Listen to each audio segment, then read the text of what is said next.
तो sir capitalisation method क्या करता है, ध्यान से समझिए। बाकी मेथड और इसमें क्या फ़र्क है। देखिए बाकी मेथड में क्या हुआ कि सब में नंबर ऑफ परचेज था। कैपिटलाइजेशन में कोई नंबर ऑफ परचेज की कोई कहानी नहीं है। ये कहते हैं जी नंबर ऑफ परचेज की हमें ज़रूरत ही नहीं है। क्यों नहीं ज़रूरत है? तो इसने दो तरीके बताए। उसने बोला जितना मैं कमा रहा हूं उतना कमाने के लिए मैंने कितने लगाए और उतना ही कमाने के लिए दूसरों को कितना पैसा लगाना पड़ सकता है ये जान लेते हैं। अब जैसे एक छोटा सा एग्जांपल दूं तो कैपिटलाइजेशन आपको अच्छे से समझ में आ जाएगा। वैसे फॉर्मूले से तो डायरेक्ट हो जाता है, लेकिन आप एग्जांपल को ध्यान से सुनना। जैसे मैं आपसे कहूं कि एक बंदा जो है ए है और वो ना बेटा 5,000 रुपये कमा रहा है। बी इसको अच्छे से देख रहा है कि यार ये तो 5,000 कमा रहा है, और ये 5,000 कमाने में ए जो है 10 दिन ले रहा है। कितने दिन ले रहा है? 10 दिन में ये 5,000 रुपये कमा रहा है। बी के बारे में आप समझिए। उसने बी से पूछा कि भाई, ए ने पूछा बी से कि तुम क्या कमा रहे हो। उसने बोला ज़्यादा नहीं है, मैं तो 10,000 कमा रहा हूँ। तो ए के दिमाग में एक सवाल गया कि यार मैंने 10 दिन में 5,000 कमा रहा हूँ, तो अच्छा अच्छा अच्छा ये तो मेरे जैसा ही है, काम भी मेरे जैसा ही है, सब कुछ मेरे जैसा ही है। तो ये कम से कम इतना कमाने के लिए कितना दिन लगा रहा होगा? कितना लगा रहा होगा? 20 दिन लगा रहा होगा। उसके दिमाग में गया। किसके दिमाग में गया? तो ए के हिसाब से इसकी जो औकात है ये 20 दिन के बराबर पैसा कमा ले रहा है। ए के हिसाब से, ए के हिसाब से 20 दिन के बराबर ये पैसा कमा रहा है। तो उससे पूछा कि भाई मेरा तो, मुझे तो लग रहा है कि तुम 20 दिन में जितने कमाने चाहिए उतने कमा रहे हो, तो वैसे कितने दिन में कमाते हो? वो कह रहा है नहीं नहीं मैं तो वही 10 ही दिन में कमा रहा हूँ इसको भी। कितने दिन में कमा रहा हूँ? तो बताओ ए की नज़रों में, ए की नज़रों में ये बंदे की कोई गुडविल है कि नहीं है? ए की नज़रों में फटाक से दिमाग में आ गया कि यार मैं तो 10 दिन लगा रहा हूँ, इसने तो 20 दिन की कमाई कर दी, यानी मेरे से डबल 10 गुना ज़्यादा है, 10 दिन ज़्यादा है। तो अगर मैं इसको दिन को हटा देता हूँ, थोड़ा सा मैं आपके सामने पैसे से जुड़ी हुई बात बताऊं। ए ने जो बिजनेस स्टार्ट किया था वो क्लॉथिंग बिजनेस था। उसमें उसने पैसे लगाए थे बेटा 1,00,000 रुपए, और वो कितना कमा रहा था? 5,000। तो उसने दूसरे कपड़े वाली दुकान की तरफ देखा और उससे पूछा कितना कमा लेते हो। उसने बोला जी 10,000।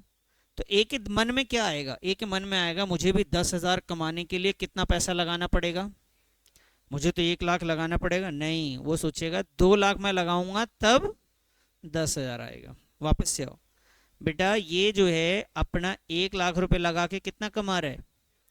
तो बताओ इसके हिसाब से 10 कमाना होगा तो कितना लगाना पड़ेगा इसके हिसाब से? कितना?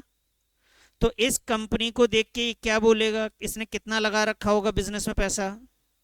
2,00,000 लगा रखा है।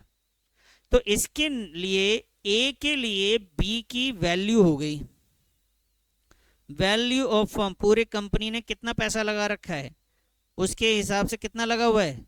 2,00,000 रुपए लगे हुए। किसके हिसाब से है ये? ए के हिसाब से। जबकि एक्चुअल में ऐसा था नहीं। एक्चुअल में उसने भी कितना लगाया था? 1 ही लाख लगाया था। तो इसके हिसाब से एक बंदा उतना ही पैसा लगा के उतना कमा रहा है जितना 2,00,000 लगा के कमाना चाहिए था। तो इसकी गुडविल कितनी होगी पता है आपको? 1,00,000 रुपए उसका बच रहा है ना, यही गुडविल है। क्लियर है? बहुत सारे तरीकों से देख सकते हैं। एक मैच खेलने के भाई एक क्रिकेटर को 1,00,000 रुपए मिल रहा है और एक को 5,00,000 रुपए मिल रहा है, तो ऐसा नहीं लगेगा कि यार ये तो 5 मैच के बराबर मिल रहा है पैसा? तो जो बेचारा एक कमा रहा है उससे पूछो तो बोलेगा यार ऐसे ऐसे तो मैं 4 मैच और खेलूंगा ना तब कमा पाऊंगा मैं तो इतना पैसा। यानी उसकी नजरों में सामने वाला का गुडविल कितने हैं? 4 मैच के बराबर है। ठीक है? तो कई बार हमें नंबर परचेज नहीं, हम किसी के आकलन ऐसी कर देते हैं। हम कई बार दोस्तों को बोल देते हैं कि भाई मैंने तो 10 दिन पढ़ा था, मेरे तो 33 नंबर आ गए। मैं 20 दिन पढ़ता ना तो 66 तो आ ही जाते। तूने पूरे साल पढ़ के क्या कर लिया? मैं तो 10 ही दिन में 33 लेकर आया। तो जितना आप ला रहे हैं उससे अंदाजा लगाते हैं दूसरी कंपनियों का। तो कैपिटलाइजेशन मेथड में क्या हुआ कि हम अपनी कंपनी की औकात पता करते हैं। कैसे? अब आओ फॉर्मूले पे। ये तो कहानी थी जो आपको समझ में आई, लेकिन थोड़ा इधर आओ। ये कहता है कैपिटलाइजेशन मेथड में हमारे पास दो मेथड है बेटा। कितने मेथड है? दो।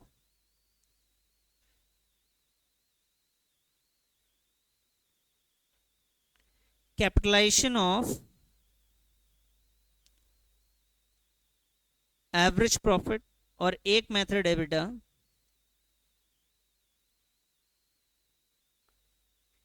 Capitalisation of super profit. क्या है भाई? Capitalisation of average profit and capitalisation of super profit. ठीक है। इस वाले मेथड में कहा गया कि गुडविल जब आप निकालेंगे, ये दोनों से सेम आंसर आता है बेटा, तो ध्यान दीजिएगा। गुडविल जब आप निकालेंगे तो वैल्यू ऑफ फर्म, हमारी फर्म का वैल्यू पता कीजिए और जितना हमने लगाया है वो मालूम कीजिए, कैपिटल एम्प्लॉयड और गुडविल आ जाएगा। आपकी नज़रों से मैं पूछूंगा बताओ मेरी कंपनी की क्या कीमत लग रही है। मैं 1 करोड़ कमा रहा हूं, आप जैसे कमाते होंगे उसी हिसाब से देखेंगे ना। मैं आपसे बोलूं कि भाई मैंने ना 90 नंबर आए हैं, बता मैं कितना पढ़ता हूँ। अगर आप बहुत मेहनत करें, आप 4 घंटा पढ़ के 40 नंबर ला रहे थे, तो आप सोचोगे कम से कम ये 10 तो पढ़ ही रहा होगा। समझ गए? यही वैल्यू ऑफ फर्म है। मैंने आपसे पूछा कि बताओ हमारी फर्म की वैल्यू क्या है, तो आपने कोई वैल्यू बता दी कि भाई मेरे हिसाब से तो तुमने बिजनेस में 20 लाख रुपए लगाए।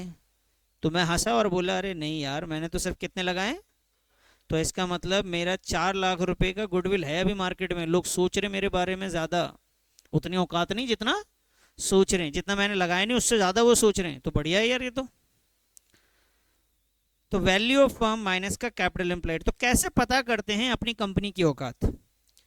वैल्यू ऑफ फर्म कैसे मालूम करते हैं? जितना मैं कमा रहा हूं एवरेज प्रॉफिट, उतना कमाने में लोगों को कितना रिटर्न मिलता है। तो जो रेट ऑफ रिटर्न है उससे आप डिवाइड कर दीजिएगा। किससे डिवाइड करेंगे? रेट ऑफ रिटर्न से। अब रेट ऑफ रिटर्न हमेशा परसेंटेज में होता है। जैसे एवरेज प्रॉफिट मान लेते हैं 2 लाख है, रेट ऑफ रिटर्न कितना परसेंट होगा? 10%। परसेंट है 10%, तो इसका 100 नीचे आएगा। तो ये 100 यहां से हटा के कहां चला जाएगा? ऊपर। तो बेटा मैं यहाँ पे आपके सामने रेट ऑफ रिटर्न लिख रहा हूं, लेकिन आप ध्यान रखेंगे कि ये आप यहाँ पे परसेंटेज भी, परसेंटेज का 100 जरूर लगाइएगा। क्लियर? 9% है, तो अगर 2 लाख डिवाइडेड बाई 9% है तो 9 यहाँ और परसेंट का साइन यहाँ लगा देंगे। समझ में आई बात? तो मैं अभी आपके सामने इतना लिख रहा हूँ क्योंकि rate of return he percentage के साथ होता है। इतनी बात समझ में आई? तो कैपिटलाइजेशन में हमने अपनी कंपनी की वैल्यू पता करी और जितना हमने लगाया वो देखा और कंपैरिजन किया, तो वो क्या निकल के आ जाएगा? गुडविल। तो जो हमने लगाया average profit divide by rate of return, average profit divide by rate of return. Clear है जी? एक तरीका ये है। सर दूसरा भी कोई तरीका है? हाँ जी, दूसरा भी तरीका हमारे पास है। वो है सुपर प्रॉफिट को डिवाइड कर दीजिए रेट ऑफ रिटर्न से सीधा।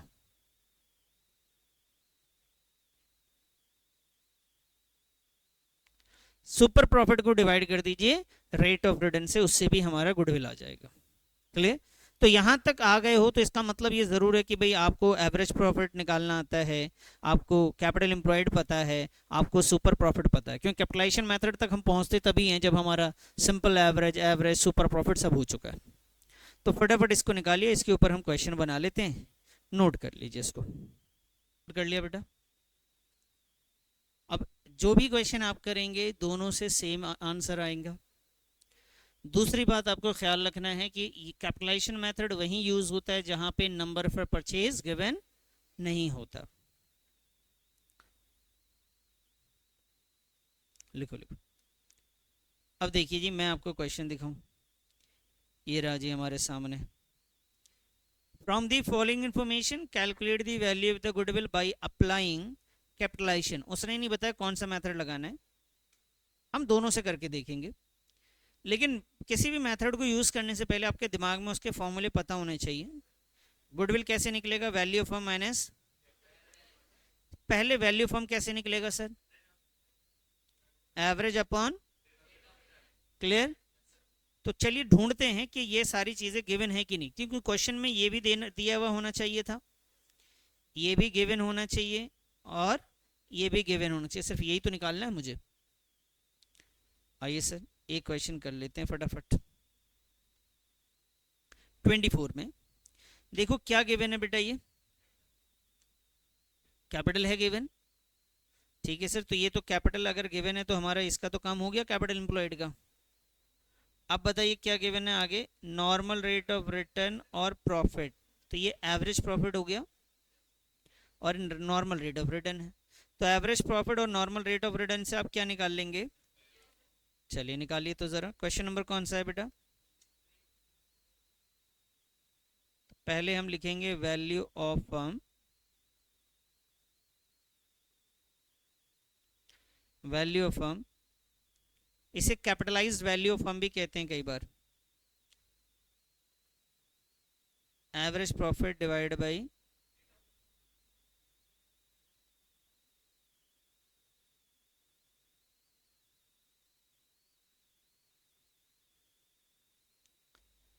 एवरेज प्रॉफिट हमें गिवन है 2 लाख, रेट ऑफ रिटर्न हमें गिवन है 10%,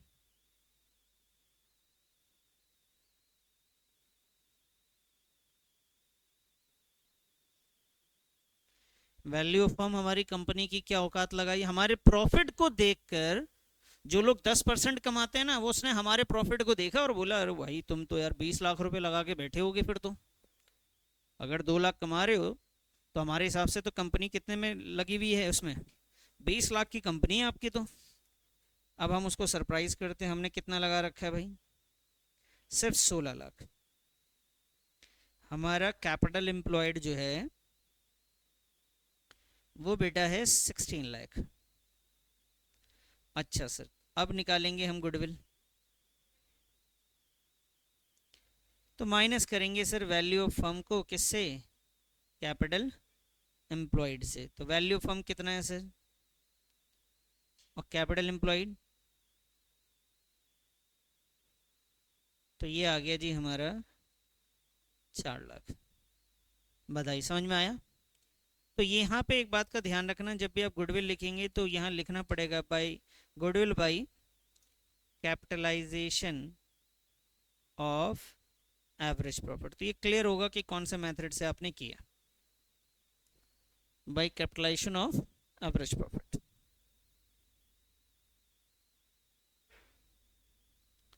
24, अब इसी का हम लोग अगर मेथड 2 लगाएं,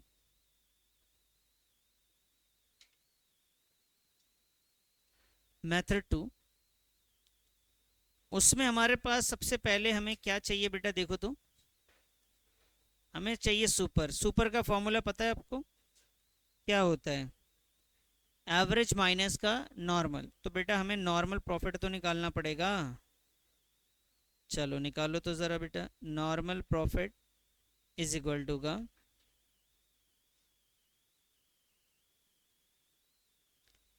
capital employed multiply by rate of, capital employed जो है वो 16 लाख है बच्चे, और रेट ऑफ रिटर्न है 10%।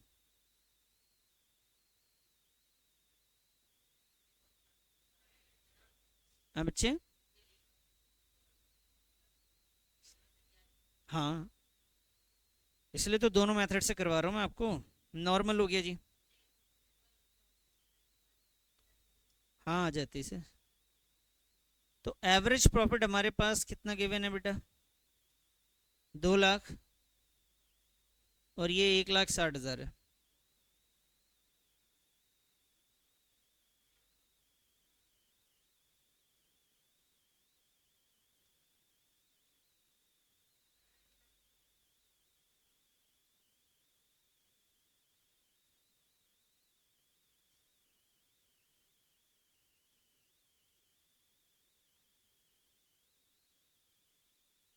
रेट ऑफ रिटर्न कितना परसेंट?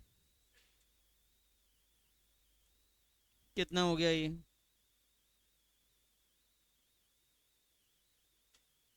ये वैल्यू कितनी होगी बेटा? 4 लाख। तो ये गुडविल हमने जो किया,